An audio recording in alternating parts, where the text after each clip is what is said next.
Hello दोस्तों, के इस वीडियो में मैं मिल्टन की बहुत फेमस पोएम लिसिडास को एक्सप्लेन करूँगी। क्योंकि ये पोएम थोड़ी लंबी है तो ये इस वीडियो का फर्स्ट पार्ट है। सेकंड पार्ट की लिंक मैं यहाँ डिस्क्रिप्शन में ऐड कर रही हूँ। तो पोएम शुरू करने से पहले थोड़ा पोएम के बारे में मैं आपको इन्फॉर्मेशन दे दूँ। तो लिसिडास जो है ये जॉन मिल्टन ने लिखी थी 1637 में, जब उनका जो दोस्त है उनके कॉलेज में ही एक और पोएट और स्टूडेंट था, एडवर्ड किंग। उसकी डेथ हो गई थी 1637 में। वो अपनी फैमिली के साथ ट्रैवल कर रहे थे ऑन अ शिप।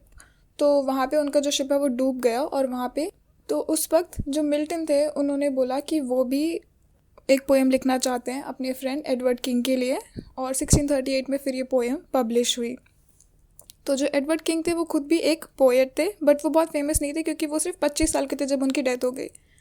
तो वो सिर्फ उनका चल ही रहा था कि वो पोएट्री लिखेंगे और सब कुछ, लेकिन तब तक उनकी डेथ हो चुकी थी। तो इसका भी मेंशन मिल्टन ने इस पोएम में किया है। अब इस पोएम में मिल्टन ने एडवर्ड किंग को यहाँ लिसिडास के नाम से डिपिक्ट किया उन्होंने, क्योंकि एडवर्ड किंग का नाम नहीं लिया, लिसिडास का नाम लिया, लेकिन असल में लिसिडास ही एडवर्ड किंग है। तो इधर पे इस पोएम में मिल्टन ने अपने आप को और उनके फ्रेंड लिसिडास यानी एडवर्ड किंग, उन दोनों को एक शेफर्ड के तौर पे बताया है कि हम बचपन में साथ में घूमा करते थे, भेड़ बकरियाँ चराया करते थे और हम साथ में ही ऐसे बड़े हुए हैं। अब लाइन 76 तक, क्योंकि ये पोएम काफ़ी लंबी है, 193 लाइन्स की है, तो 76 तक वो सिर्फ कंप्लेन करते रहते, फूल पत्ती पेड़ पौधे म्यूज़िक सबसे कंप्लेन करते हैं कि तुम भी नहीं बचा सके लिसिडास को, तुम्हें तो कुछ करना चाहिए था, ये वो। लेकिन फिर फाइनली जो फीबिस भगवान है वो आके उनको बोलते हैं कि अब तुम बस करो, अब बहुत हो गया। उसके बाद में फिर जो पोएम है उसका ट्रैक चेंज होता है आगे। फिर इसीलिए एंड जो है पोएम की, मिल्टन एंड करते हैं कि लिसिडास को उनकी लाइफ और फेम के ऊपर वो पोएम एंड करते हैं। अब ये जो पोएम है, अपने एपिग्राम में मिल्टन ने कहा है कि ये पोएम एक मोनोडी है। मोनोडी क्या होती है? ये एक लिरिकल लेमेंट होता है, लेकिन सिर्फ एक ही वॉइस में, कि सिर्फ एक ही वॉइस में ये पूरा लेमेंट ख़त्म हो जाता है। लेकिन इस पोएम में हमें बहुत सारी आवाज़ें, बहुत सारी वॉइसेस अलग अलग, क्योंकि बीच में फीबिस है, कहीं ड्रीम सीक्वेंस चल रहा है, कहीं पोएट खुद बात कर रहे हैं। तो ऐसा नहीं है कि ये एक मोनोडी है, लेकिन मे भी मिल्टन का ये मतलब होगा कि ये पोएम जो है इसको एक कंप्लीट स्टोरी की तरह पढ़ा जाए जो कि एक इंसान ने बोली है, इसीलिए मिल्टन ने इसको एक मोनोडी कहा है। तो आई होप आपको जो शॉर्ट में समरी है ये समझ में आ गई होगी। इसके अलावा एज़ यूजुअल मैंने जो नोट्स बनाया है उसकी लिंक मैंने यहाँ डिस्क्रिप्शन में ऐड की है, वहाँ से चेक कर सकते हैं। तो अब मैं पोएम पढ़ना शुरू करूँगी यहाँ से। Yet once more, O laurels, and once more, ye myrtle brown, with ivy never sere, I come to pluck your berries harsh and crude, and with forced fingers rude. तो अब यहाँ पे है जो पोएट है वो लॉरल से बात कर रहे हैं। लॉरल जो है वो जो पत्ते जो पौधे होते हैं वो उनसे बात कर रहे हैं, और मर्टल से बात कर रहे हैं। मर्टल भी एक तरीके का छोटा सा बुश होता है जो कि कभी मुरझाता नहीं है, कभी ख़राब नहीं होता है। तो अब ये उनसे बात कर रहा है और उनको कह रहा है कि अब मैं तुम्हारी बेरीज़ को तोड़ने के लिए आया हूँ। हार्श और क्रूड मतलब मैं बेदर्दी से उन्हें तोड़ने के लिए आया हूँ, और मेरी जो फिंगर्स हैं वो भी बहुत रूड, मैं उन्हें सब तोड़ दूँगा। Shatter your leaves before the mellowing year, और मैं तुम्हारी जो लीव्स हैं उन्हें तोड़ दूँगा इसके पहले कि वो पक सके या वो बड़ी हो सके, वो मैच्योर नहीं होंगी उसके पहले मैं उन्हें तोड़ दूँगा। आप समझ रहे हैं कि जो पोएट है वो बहुत अपसेट है। ऑलरेडी हमें फर्स्ट पैराग्राफ से समझ में आ रहा है, फर्स्ट स्टैंजा से समझ में आ रहा है। Bitter constraint and sad occasion dear compels me to disturb your season due. अब क्यों है पोएट परेशान? क्योंकि बहुत ही एक सैड ओकेशन आ गया है और इसीलिए मुझे तुम्हें इस वक्त इस सीज़न में तुम्हें परेशान करना पड़ रहा है। For Lycidas is dead, dead ere his prime. क्योंकि लिसिडास जो है उसकी डेथ हो चुकी है उसके प्राइम में, यानी जब उसकी सिर्फ जवान ही हुआ था वो, तभी उसकी डेथ हो गई। Young Lycidas and hath not left his peer. वो इस लिसिडास जो बहुत ही यंग था उसने अभी अपने दोस्तों का साथ भी नहीं छोड़ा था, मतलब वो अपने दोस्तों के साथ ही स्कूल लाइफ या कॉलेज लाइफ ही उनकी चल रही थी। Who would not sing for Lycidas? He knew himself to sing and build the lofty line. अब ये जो है रिटोरिकल क्वेश्चन कर रहे हैं पोएट कि कौन नहीं गाएगा लिसिडास के लिए, लेकिन फिर वो एक्चुअली अपनी बात कर रहे हैं क्योंकि लिसिडास जो थे वो खुद ही एक पोएट थे। तो लिसिडास यानी जो एडवर्ड किंग है वो खुद भी पोएट थे। तो मिल्टन जो वो बोल रहे हैं कि मैं उनके लिए पोएम कैसे लिखूं, क्योंकि वो तो खुद ही एक बहुत अच्छे पोएट थे। He must not float upon his watery bier, unwept and welter to parching wind. तो जो बेयर है यहाँ पे वो एक्चुअली टूम जो होता है, जो जहाँ पे लोगों को दफनाते हैं, कब्र जो होती है वो। तो वो कह रहे हैं कि वाटरी बेयर यानी जो पानी में उनको दफना दिया, तो पानी में उनकी जो कब्र है उसकी बात कर रहे हैं। तो यहाँ वो बता रहे हैं कि उनकी लिसिडास की जो डेथ थी वो डूब कर हुई थी। तो कह रहे हैं कि उनकी जो डूब कर मौत हो गई है without the meed of some melodious tear. Meed का मतलब होता है कुछ रिवॉर्ड या कुछ इनाम मिलता है वो, तो उन्हें कुछ इनाम भी नहीं मिला है और कोई उनके लिए रोए। फिर हम अगली लाइन्स पे आते हैं। Begin then, sisters of sacred well, that from beneath seat of Jove doth spring। अब वो सिस्टर्स को बुला रहे हैं। कौन सी सिस्टर्स? म्यूजेस, क्योंकि पुराने टाइम पे जो पोएम कोई भी वो लोग शुरू करते थे, पोएम्स के बीच में म्यूजेस को बुलाया जाता ही था। Begin and somewhat loudly sweep the string। वो म्यूजेस को बुला के बोल रहे हैं कि तुम उनके लिए पोएम लिखने में मेरी मदद करो। Hence with denial vain and coy excuse, so may some gentle muse। वो कह रहे हैं कि डिनाइल यानी जो हम मना करते रहते हैं कि ये तो, जो हम सच से भागने की कोशिश करते हैं, तो जो डिनाइल है वो वेन है, और ये जो शर्माने का एक्सक्यूज़ मैंने बना के रखा है, इसको ये सब एक्सक्यूज़, ये बहाने हैं। तो जो म्यूज़ तुम आओ, with lucky words favour my destined urn, and as he pass his turn and bid fair peace to my sable shroud. तो अब एक्चुअली वो म्यूज़ को जब बुला के कह रहे हैं कि पोएम लिखो, तो अब वहाँ पे तो वो हमें लग रहा था कि वो ये बात कर रहे हैं कि लिसिडास के लिए पोएम लिखनी है, उसमें मेरी मदद करो। लेकिन अब इस नेक्स्ट जो स्टांजा में पोएट ये एक तरीके से बताने की कोशिश कर रहे हैं कि आज जब मैं इसके लिए पोएम लिखूंगा, तो कल जब मेरी मौत हो जाएगी तब मेरे लिए कोई पोएम लिखेगा। बिकॉज हमें ये पता चल रहा है इन 3 वर्ड से, माई डेस्टिन अर्न। अर्न यानी जिसमें हम अस्थियाँ नहीं रखते, किसी की मृत्यु हो जाती है उसके बाद हम उनकी अस्थियों को उस कलश में डाल देते हैं। कह रहे कि जब मैं मर जाऊंगा, मेरा जो अर्न है उसके लिए कोई पोएम लिखेगा। और फिर जब कोई वहाँ से गुजर रहा होगा, श्राउड यानी वो जो सफ़ेद कपड़ा होता है जो लाश के डेड बॉडी के ऊपर लगाया जाता है वो, तो कोई वहाँ से निकलेगा और बोलेगा कि may his soul rest in peace. तो वो अब अपनी बात कर रहे हैं। For we were nursed upon the self same hill, fed the same flock by fountain shade and rill. अब वो कह रहे हैं कि मैं और लिसिडास जो थे, हम दोनों को नर्सिंग यानी हमको बचपन से पाला पोसा बड़ा किया गया था सेम हिल पे, हम एक ही पहाड़ पे रहते थे। और हम लोग सेम फ्लॉक यानी वो जो शीप को इकट्ठा करके लेके जाते हैं, तो उस शीप का एक ग्रुप जो है उसको फ्लॉक कहते हैं। तो हम लोग एक ही फ्लॉक को लेके सारे फाउंटेन और सब जगह जाया करते थे, जब जो भेड़ बकरी चराने जाते हैं वहाँ। Together both were the high lawns appeared, under the opening eyelids of the morn we drove afield। तो अब यहाँ पे भी वो यही बता रहे हैं कि हम दोनों साथ में जंगलों में जाया करते थे, सुबह सुबह खेतों में अपनी भेड़ बकरियों को चराने के लिए। And both together heard what time the grey fly winds her sultry horn। और हम दोनों सुनते थे अपने कानों से, ग्रे फ्लाई जो है एक समझ लो एक तरीके की मक्खियाँ हैं, तो वो जब भिनभिनाती है यहाँ वहाँ वो। Battening our flocks with fresh dews of night, जो हम अपने भेड़ बकरे को बैटनिंग यानी आगे आगे लेके जाना, उनको हम लेके जाते थे। Oft till the stars that rose at evening bright. तो हमें पता है कि वो लोग सुबह से निकल जाया करते थे, और अब वो इवनिंग की बात कर रहे हैं कि हम तब तक उनको घुमाया करते थे जब तक शाम नहीं हो जाती थी। Towards heaven's descent had sloped his westering wheel. तब तक जब तक शाम नहीं हो जाती थी हम लोग ऐसे ही घूमा करते थे।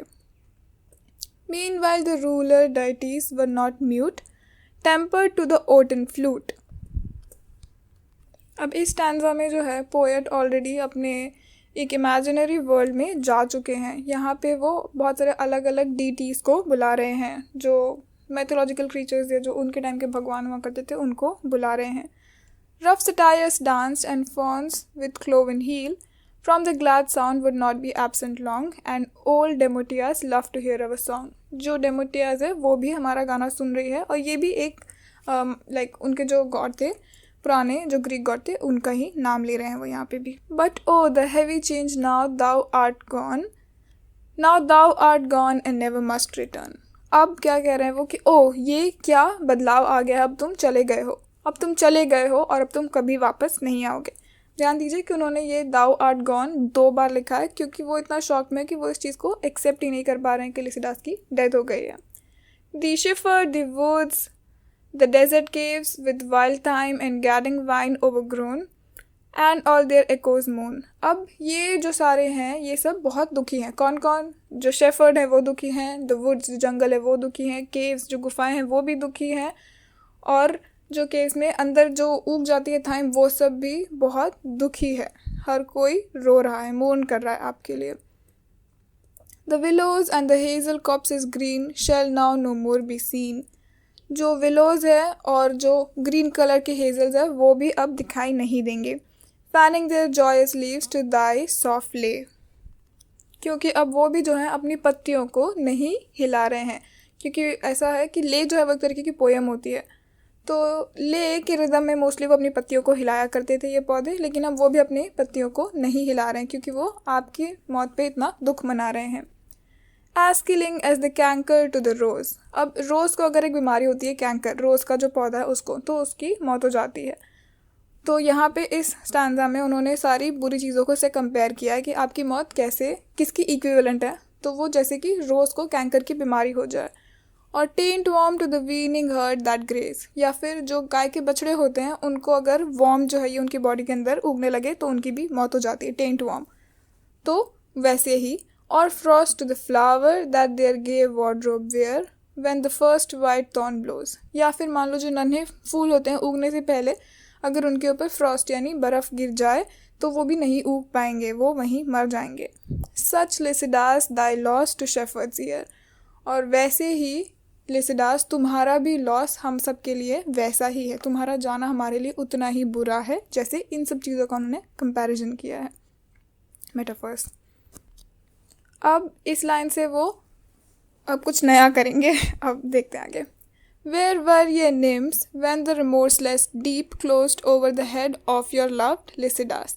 अब वो निम्स को बुला रहे हैं, निम्स जो पानी की देवियाँ होती है वो, उनको बुला रहे हैं और कह रहे हैं कि तुम कहाँ थी जब लिसिडास को मार दिया गया था। तुम्हें तो वो बहुत प्यारा था, तुम उसको उसके ऊपर जान छिड़कती थी, तो तुम कहाँ थी जब उसकी मौत हो गई। For neither were ye playing on the steep when your old bards the famous druid lie। अब ये जो स्टैंजा है यहाँ पे जो पोएट है वो उन जो निम्स है उनकी सारी फेवरेट जगह जहाँ मोस्टली निम्स मिलती है वो उन सब जगहों का नाम लेके बता रहा है कि तुम वहाँ भी नहीं थी और वहाँ भी नहीं थी। तो तुम वो स्टीप पे भी नहीं थी, तुम ओल्ड बार्ड्स पे भी नहीं थी। ओल्ड बार्ड के पीछे ये कहा जाता है, ऐसा माना जाता है कि वहाँ पे 20,000 सेंट्स को दफनाया गया था। तो कह रहा है कि वो तुम्हारी फेवरेट जगह है, तुम वहाँ पे भी नहीं थी। तुम मोना हाई के शागी टॉप पे भी नहीं थी।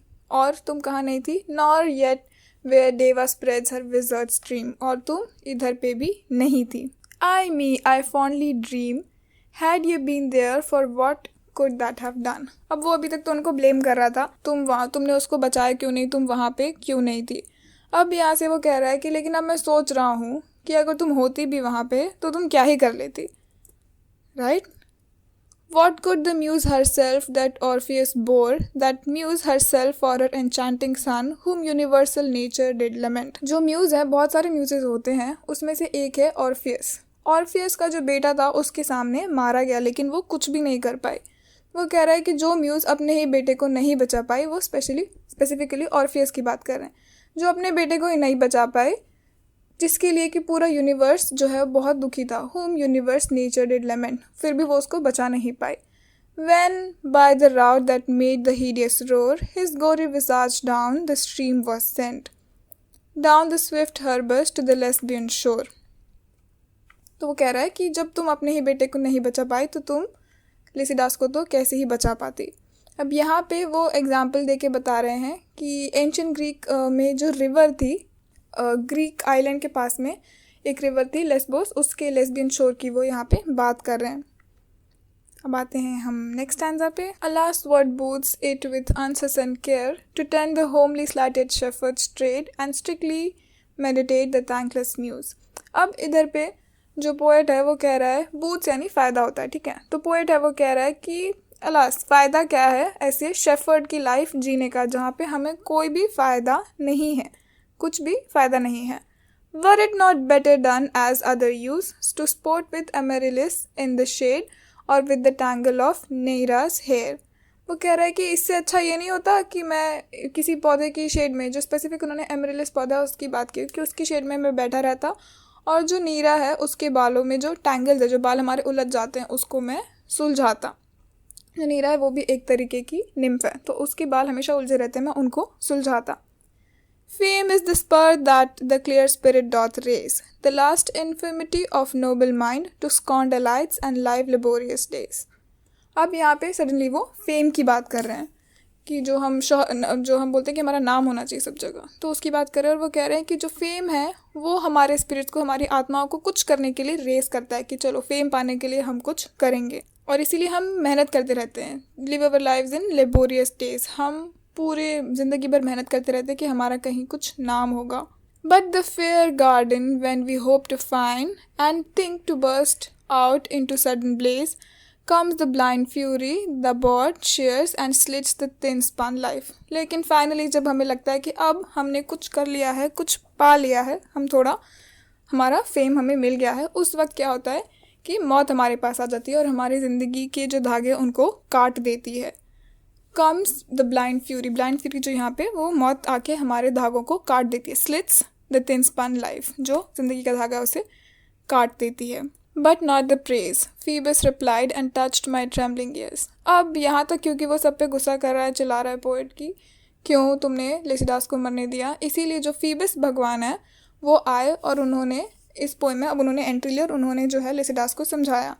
Fame is no plant that grows on mortal soil. Fame कोई ऐसा पौधा नहीं है जो मॉर्टल यानी हम इंसानों की तरह मर जाने वाली जो सॉइल है उसमें उगता नहीं है। Nor in the glistening foil, foil जैसे एल्यूमिनियम फॉइल हमारी होती है, किसी भी मेटल की चमकदार फॉइल में यानी धोखा जो होता है एक तरीके से, ये सब दिखावे में वो नहीं उगता है। Set off to the world nor in broad humour lies, इधर उधर जाने से वो नहीं मिल जाएगा। But lives and spreads aloft by those pure eyes, तो इधर नहीं अगर मिलेगा तो किधर मिलेगा, वो तुम्हारी उन प्योर आँखों में मिलेगा, जो पवित्र आँखें हैं उनमें मिलेगा। And perfect witness of all judging Jove, as he pronounced lastly on each deed of so much fame in heaven expect thy meat.